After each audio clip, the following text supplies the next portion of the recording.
بەڕێوەبەرایەتی گشتی وەبەرهێنان لە پارێزگای هەڵەبجە کرایەوە لە کاتێکدا جوڵەی بازرگانی و بازاڕ لە هەرێمی کوردستان بەهۆی قۆڕغکاری و قەیرانەوە سستە، بەڵام بەرپرسانی دەستەی وەبەرهێنان دەڵێن کردنەوەی بەڕێوەبەرایەتیەکە کاریگەری باش و ڕاستەوخۆی دەبێت لەسەر جوڵەی بازرگانی و ئابووری لە سنووری پارێزگاکەدا.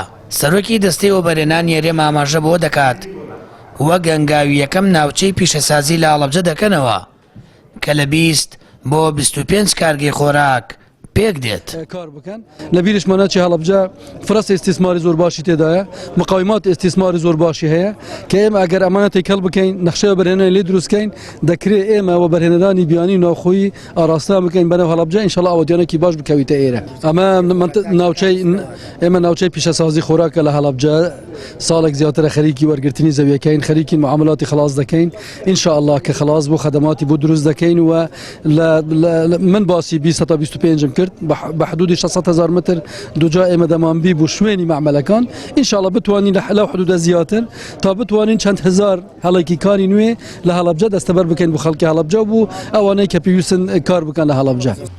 بەڕێوەبەری گشتی وەبەرهێنانی هەڵەبجەش دەڵێت هۆکاری پێشنەکەوتنی ئابووری و جموجوڵی بازرگانی پارێزگاکە نەبوونی بەڕێوەبەرایەتی وەبەرهێنان بووە. لێرە بەدواوە کەرتی ئابووری و بازرگانی و جموجوڵی بازار پێش دەکەوێت و گەشە دەکات. بەجددی پێشتر نەبوونی وەبەرهێنان کاریگەرێکی زۆری هەبووە لە دواکەوتویی ئابووری و پێشخستنی بوارەکانی کرتی کشتتوکاڵ و گەشت و گوزاری و بازرگانی لە هەڵەبجە. ئێستا بەکردنەوەی بەڕێوەبەرایەتیە گشتیە وەکو وایە بەردێکی کەمە خستبێتە سەر بەردێک بۆ ئەم شارە جەیەکی زۆر ئەگرێ ینی پێی بەدڵنیایەوە چونکە لە ئەگەر سێری وڵاتانی دنیا بکەین هەر وڵاتێک کە بە پێشکەوتوو بە وڵاتێکی زلهێز و ناوبانگ ناسراوە بە کەرتی وەبەرهێنان پێشکەوتووە، یعنی سێکتەر و پایی پێشکەوتنی هەموو وڵاتێکە. بۆیە گەشتبینین بەوەی کە ئیشەڵا لەمە بە دوابەکردنەوەی وەبەرهێنان جوجوڵێکی باش لە هەڵەبجە دروست ببێت و بێتە هۆی ڕەخساندنی هەلێکی کاری باش بۆ گەنجەکانمان. هاوڵاتیانی هەڵەبجانی گەرانن کە 7 ساڵە شارەکان کراوەتە پارێزگا،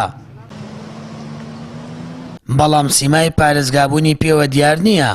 هێشتا کۆڵانەکانی شوێنەواری کیمیاوی وێرانی 1980 پێوە ماوەتەوە.